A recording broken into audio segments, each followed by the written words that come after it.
Assalamualaikum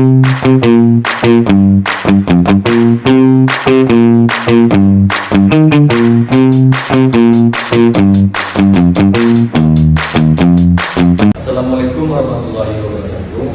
Sebelumnya perkenalkan, nama saya Ahmad Setio dengan NIM 25089181. Saya berasal dari program studi Ilmu Keolahragaan, Fakultas Ilmu Keolahragaan. Baiklah, pada kesempatan kali ini saya akan mempresentasikan hasil analisis artikel saya yang berjudul Transformasi Pedagogi Berbasis Multikulturalisme dan Joyful Learning melalui media sastra daerah. Urgensi dan disorientasi mengurai akar krisis pedagogi, bahasa, dan hilangnya kohesi sosial di tengah serbuan standarisasi global.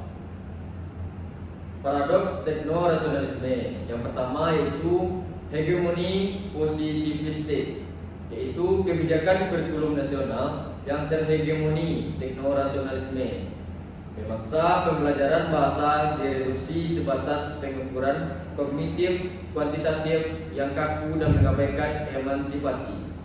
Yang kedua yaitu alienasi sosio-kultural, yaitu standarisasi rigid memicu amnesia budaya, di mana anak terasing dari tradisi lokalnya yang pada gilirannya melahirkan pendangkalan karakter serta disintegrasi kepekaan sosial.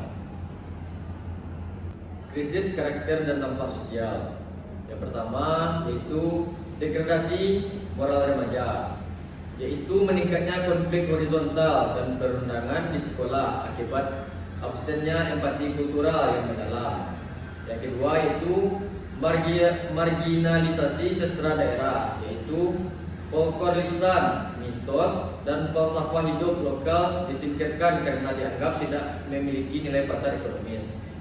Selanjutnya yaitu mekanisme kelas yang rigid, yaitu belajar bahasa dipaksa menghafal tata bahasa normatif yang menimbulkan stres, ketakutan, dan meniadakan esensi kebahagiaan belajar. Sastra dan multikulturalisme merekonstruksi teks sastra lokal sebagai media reflektif membentuk empati universal. Pilar utama pembelajaran yaitu bagian pertama multikulturalisme.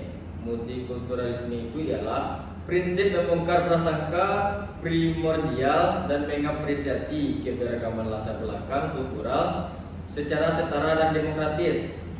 Yaitu selanjutnya ada sastra daerah, yaitu bertindak sebagai kultural kapital atau modal budaya yang menanamkan arsitektur nilai, kearifan lokal, dan moralitas luhur.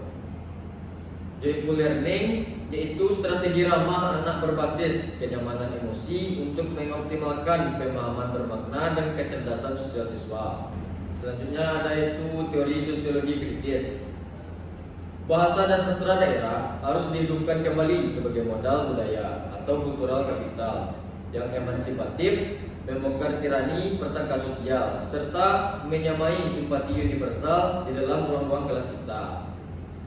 Sastra daerah tidak boleh diposisikan sebagai artefak sejarah kuno yang statis, melainkan arsitektur nilai aktif untuk merawat ketahanan sosial bangsa. Matriks SDGs 4 kualitas.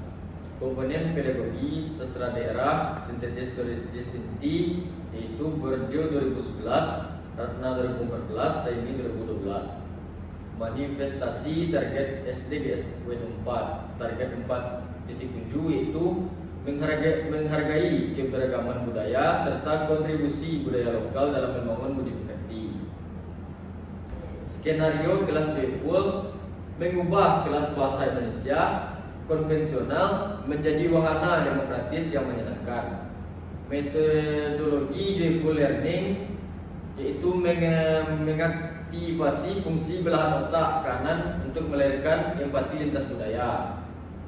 Terdapat aktivitas utama siswa yaitu yang pertama teater kreatif dan bermain peran atau disebut dengan role playing, digital storytelling atau cerita rakyat tradisional, analisis komparatif nilai kebijakan sastra lokal, peta jalan triple helix. Yang pertama sektor hulu atau regulator pemerintah, Reformasi kurikulum nasional dengan otonomi muatan lokal 30% dan transisi asesmen berbasis portofolio proyek budaya.